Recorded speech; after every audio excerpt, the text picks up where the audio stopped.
We're back with Shreveport attorney Scott Chafin. And Scott, we were talking about that big case you had of the oil well explosion and the injured worker. What did you have to do to take on that case? You know, the first thing I had to do was to understand why the well exploded. And so to do that, I met with a petroleum engineer on his ranch in West Texas. He gave me a crash course in oil reservoir dynamics.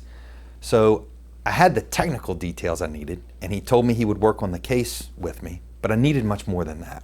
What else did you need? To win that case, I needed to understand the human side of the story. And for that, we just needed one sentence, which was, you can't blame the son for the sins of the father. What does that have to do with an oil well explosion? You know, human choices were what set that explosion in motion. After years of research and interviews, we found out that the owner of the well had a petroleum engineer who managed the well, but the engineer went on vacation. And so the owner had a choice: stop production or put somebody else in charge.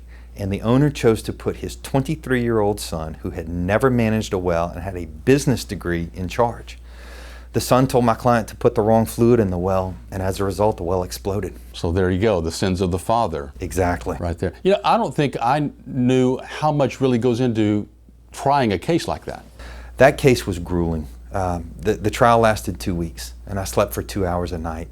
When the jury came back and the foreperson read the verdict, tears filled my client's eyes. And I turned to him and I said, "Those are big numbers, aren't they?" I'll never forget what he said. He looked at me with tears in his eyes and he said, "No, man, you see, I told you we didn't do nothing wrong."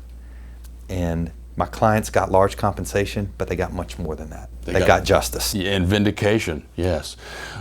Shreveport attorney Scott Chafin, truly dedicated to his clients. Thanks so much for visiting with us this morning. Thank you.